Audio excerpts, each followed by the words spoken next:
अबराकडाबरा गिली गिली छू, खुला पिटारा कहानी शुरू। डिग्री लेनी हो तो किताबें पढ़नी चाहिए, लेकिन जिंदगी के असली सबक सीखने हो तो अपने घर के बड़े बुजुर्गों के पास बैठना चाहिए। उनके पास इतना अनुभव होता है कि आपकी जिंदगी की हर प्रॉब्लम को वो बस एक किस्से या कहानी से सॉल्व कर सकते हैं। जिन्हें अपने बुजुर्गों का साथ मिलता है वो उम्र से पहले ही बहुत कुछ सीख लेते हैं। ठीक वैसे ही जैसे 14 साल के गर्वित ने अपने दादाजी से बहुत कुछ सीखा है। घाटों के शहर बनारस में गर्वित अपनी मम्मी पापा और दादाजी के साथ रहता है। उसके 65 साल के दादाजी उसके सबसे अच्छे दोस्त हैं। स्कूल से आने के बाद उसका ज्यादातर वक्त उनके साथ ही बीतता है। दादाजी को भी दोपहर का इंतजार रहता है कि कब गर्वित आए और वो उनसे ढेर सारी बातें करे। एक तरफ जहां आज के बच्चे अकेले में मोबाइल गेम्स खेलना और सोशल मीडिया पर रील्स देखना पसंद करते हैं, वहीं गर्वित को अपने दादाजी के साथ बैठकर बातें करने में मजा आता है। जैसे कि आज ही देख लीजिए, रात के 10 बजने को हैं और दादाजी के कमरे से हंसने की आवाजें आ रही हैं। गर्वित उन्हें अपने स्कूल के किस्से सुना रहा था और दादाजी मजे से सुन रहे थे। बीच बीच में वो भी अपना कोई किस्सा सुना देते। दोनों ने एक साथ खाना खा लिया था। अब तो बस गप्पे चल रहे थे।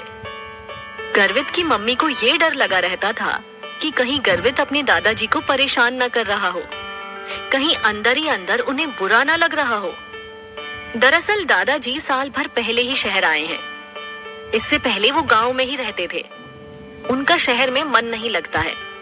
वो तो दादी के गुजरने के बाद जब वो अकेले पड़ गए तो गर्वित के पापा उन्हें जबरदस्ती अपने साथ शहर ले आए। यही वजह थी कि गर्वित की मम्मी को उनके मिजाज के बारे में ज्यादा पता नहीं था।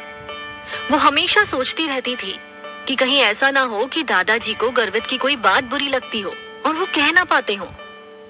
तभी वो उनकी छोटी छोटी बात का अच्छे से ध्यान रखने की कोशिश करती थी। उन्होंने देखा कि 10 बजने वाले हैं तो वो गर्वित को डांट लगाने दादाजी के कमरे में पहुंच गई। गर्वित, दादाजी को आराम भी करना होता है। जब देखो तुम उन्हें परेशान करते रहते हो। 10 बज गए हैं, तुम भी सोने जाओ और दादाजी को भी रेस्ट करने दो। अरे कैसी बात करती हो बेटी, पोते पोतियां भी कभी दादा को परेशान कर सकते हैं। हम गांव वाले लोग हैं, हमें शहर रास नहीं आता। वो तो गर्वित ही है जिसकी वजह से हमारा यहाँ मन लग गया है, वरना हम तो कब का भाग लिए होते यहाँ से हैं। दादाजी की बात सुनकर सब हंसने लगे।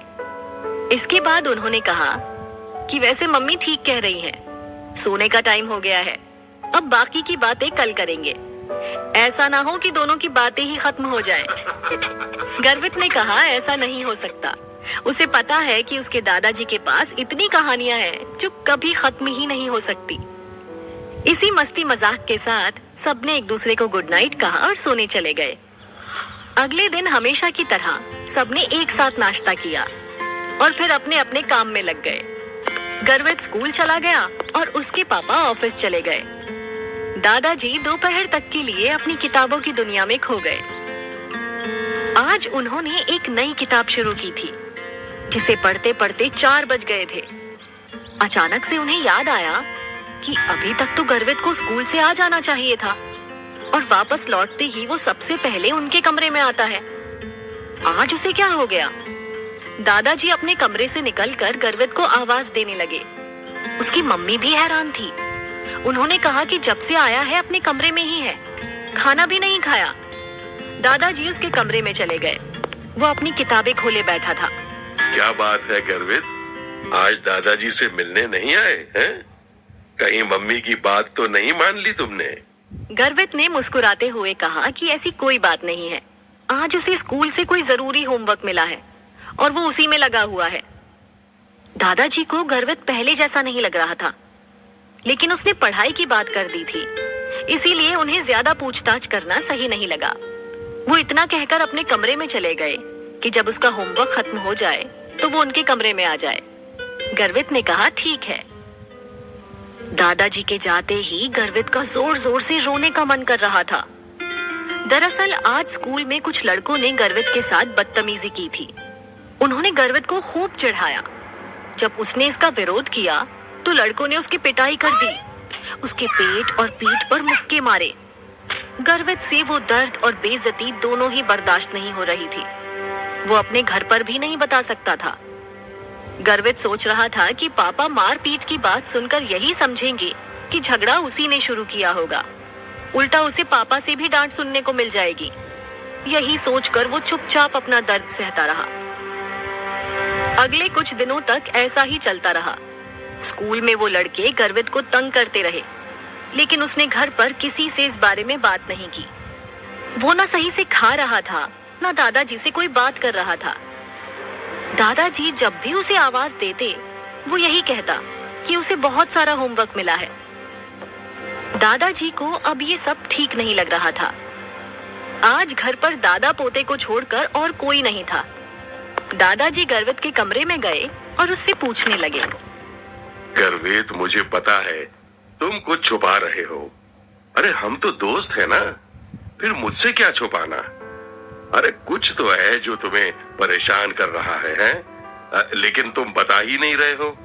क्या अपने दादाजी को भी नहीं बताओगे? दादाजी के ये सब बोलते ही गर्वित फूट फूट कर रोने लगा। अब उसके बर्दाश्त की हद पार हो गई थी। दादाजी ने उसे गले लगा लिया।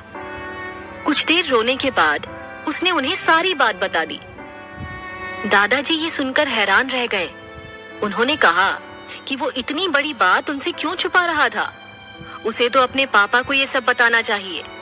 गर्वित ने कहा कि उसके पापा यही समझेंगे कि उसी ने लड़ाई शुरू की होगी और वो उल्टा उसे ही डांटने लगेंगे। यही सोचकर उसने पापा से कुछ नहीं कहा। दादाजी समझ गए कि ये सारा मामला डर का है। उन्होंने कुछ सोचकर गर्वित से कहा कि उनके कमरे में जो टेबल है उसके एक दराज में कुछ रखा होगा, वो ले आओ। गर्वित समझ नहीं पाया कि उसकी प्रॉब्लम और इस बात का क्या कनेक्शन है, लेकिन फिर भी वो दादाजी की बात मानकर उनके कमरे में गया और उनके दराज में कुछ ढूंढने लगा। उसे वहां एक टूटा हुआ चश्मा मिला जो काफी पुराना लग रहा था और लग रहा था जैसे वो किसी बच्चे का हो। वो वापस दादाजी के पास आ गया। गर्वित ने पूछा कि ये चश्मा किसका है? हाँ, मेरा ही है ये। जब मेरा मन किसी बात को लेकर डरता है तो मैं ये चश्मा देख लेता हूँ। ये मुझे याद दिलाता है कि कैसे मैंने अपने डर का सामना किया था। इसके बाद दादाजी अपनी कहानी सुनाने लगे। उन्होंने बताया कि जब वो 7वीं में थे तो कुछ लड़के उन्हें रोज परेशान किया करते थे। वो सब उम्र में उनसे बड़े थे। दादाजी छोटे और कमजोर थे।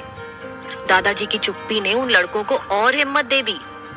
बात यहाँ तक आ गई कि एक दिन उन्होंने दादाजी को घेर बहुत मारा और उनका चश्मा भी तोड़ दिया। उन्होंने शर्मिंदगी के मारे ये बात किसी को नहीं बताई कि उन्हें मार पड़ी है। उस दिन के बाद से उन लड़कों की मनमानी बढ़ती रही। कभी वो उनका टिफिन खा जाते तो कभी उनके पैसे छीन लेते, नहीं तो जब मन होता उन्हें मार देते। फिर एक दिन दादाजी ने सोचा कि अगर वो ऐसे ही डरते रहेंगे तो ये लड़के कभी नहीं रुकेंगे। उन्हें हिम्मत दिखानी ही होगी। दादाजी ने हिम्मत जुटाई और सबसे पहले अपने घर में बताया और फिर उन लड़कों के घर में उनकी शिकायत कर दी। दादाजी के घर वाले भी उनके साथ थे। उन्हें न्याय मिला और उसके बाद उन्हें कभी किसी ने तंग नहीं किया। दादाजी ने गर्वित को समझाया कि वो जितना डरेगा सामने वाले की हिम्मत उतनी ही बढ़ेगी। गर्वित को दादाजी की बात समझ आ गई थी। उसने उसी दिन अपने पापा को सारी बात बता दी। उसके पापा ने उसे गले लगाते हुए कहा कि उसे ये सब पहले ही बता देना चाहिए था। अगले दिन गर्वित के पापा शिकायत लेकर प्रिंसिपल के पास पहुंचे। गर्वित की हिम्मत देख बाकी के वो बच्चे भी उसके साथ हो गए जिन्हें गर्वित की तरह ही तंग किया जाता था। उसकी शिकायत पर उन बदमाश लड़कों को स्कूल से निकाल दिया गया। गर्वित को अब कोई परेशान नहीं करता। उसमें अब गलत से लड़ने की हिम्मत आ गई। एक दिन वो दादाजी से बातें कर रहा था। तभी उन्होंने अपनी जेब से अपना टूटा हुआ चश्मा निकालते हुए गर्वित को दे दिया। उन्होंने कहा कि जीवन में जब भी उसे डर लगे वो इस चश्मे को देख ले। गर्वित ने बड़ी खुशी से वो चश्मा रख लिया।